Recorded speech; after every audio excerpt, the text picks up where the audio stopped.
এই হরেক রকমের খেলনা দেখে মনে হচ্ছে আমার শৈশবে ফিরে গিয়েছি এবং সবগুলো খেলনা একসাথে কিনে নিই। হ্যালো এভরিওয়ান, আসসালামু আলাইকুম।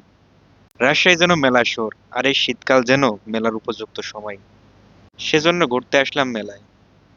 মেলায় এলেই মনে হয় এই ভিড়ের মাঝেই লুকিয়ে আছে জীবনের রং। চারপাশে মানুষ আর মানুষ, কারো হাতে বেলুন, কারো হাতে হাসি, কারো আবার মেলার আলোয় হারিয়ে যাওয়া শৈশব। মেলায় বিভিন্ন রকমের স্টল বসেছে এবং মানুষের অনেক ভিড়। ঘরের আসবাবপত্র থেকে শুরু করে জামা কাপড়, খেলনা সবই আছে এই মেলায়। বিশেষ করে মেয়েদের স্টলগুলোই বেশি। তরুণ ছেলেমেয়েদের কাছে মেলার আরেকটি গুরুত্বপূর্ণ এই এয়ার গান দিয়ে বেলুন ফাটানো। এসব দেখলেই মনে হয় নিজের শৈশবকাল সামনে উকি দিচ্ছে। শিশু, বাচ্চা, মেয়েদের আকর্ষিত করতে হরেক রকমের বেলুন।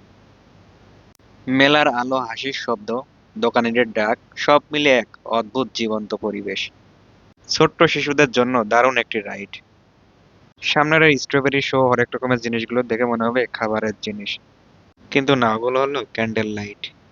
সামনে দেখা যাচ্ছে বক্সিং মেশিন। আরেকটি গুরুত্বপূর্ণ রাইড, নাগরদোলা। ছোটবেলায় নাগরদোলার কথা মনে করেই মেলায় যেতে মন চাইতো।